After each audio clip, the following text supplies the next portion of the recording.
मेरे दोस्तों, हम भारतवासियों का ये कर्तव्य है कि हम अपने बात को अनुच्छेद 19 के बी के तहत शांतिपूर्ण तरीके से सम्मेलन करते हुए ही बात को रख सकते हैं और सरकार का कर्तव्य है कि वो इस बात को सुने और हम लोग का समर्थन करे। और इस सिस्टम को सुधारने का भी तो सरकार का ही कर्तव्य है कि सरकार अगर भविष्य उज्जवल भविष्य डिजिटल भारत बनाने चाहती है तो उसमें एजुकेशन भी तो शामिल है।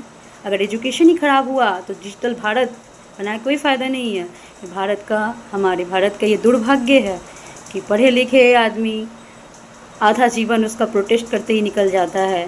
प्रोटेस्ट करेंगे या कई कोने में पड़े रहेंगे और बिना पढ़े लिखे आदमी वो कहीं भी बैठे रहते हैं।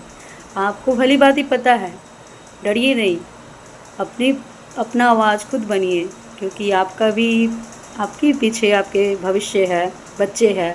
20 लोग जो बच्चे लोग सुसाइड किए हैं, कहीं आपके घर से ना हो, इसलिए दोबारा ये चांस मत दीजिए कि इतने बच्चे कष्ट पढ़ते हैं, गरीब घर के बच्चे लोन लेकर पढ़ते हैं सिर्फ एक चांस के लिए कि इस चांस में ही हम निकलूँगी मैं अपने माता पिता का सिर जो गर्व से ऊंचा करूँगी। बट क्या होता है, वो खुद ही अपने आप को आत्महत्या कर लेती है, क्योंकि ये भ्रष्ट सिस्टम चल रहा है।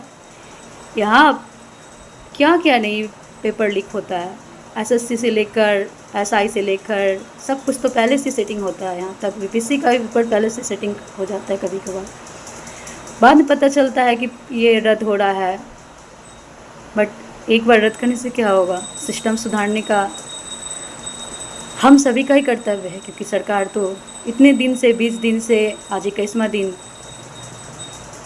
नहीं सुनी बात को और फोर्सफुली तरीके से सोनम वांगचुक सर का उनके बात खंडन कर दिए, उनको अमरन अनशन को तोड़वा दिए। तो हम ही लोग का ये कर्तव्य है कि हम अपने उज्जवल भविष्य के बारे में सोचें, क्योंकि हमारे बाद तो हमारे बच्चे ही ना रहेंगे, कहीं उनके साथ कोई दुर्घटना ये पहले जैसे हुआ वो दोबारा ना हो। इसलिए 20 जुलाई को आप भारी संख्या में जाइए जंतर मंतर और शांतिपूर्ण तरीके से अपने बात को रखें सरकार के पास। सरकार को झुकनी होगी, क्योंकि सोनम सर जैसे एक सोनम सर को तो आज आपने फोर्सफुली तरीके से बंद करवा दिया, उनके अमरन अनशन को। आगे हजारों सोनम सर जैसे खड़े हो जाएंगे, तब क्या करिएगा। इसलिए आप लोग का ये कर्तव्य है, आप अपने नहीं अपने बच्चे की तरफ ध्यान दीजिए कि आज आप जिस सरकार की तरफ पक्ष रख रहे, हो सकता है आपका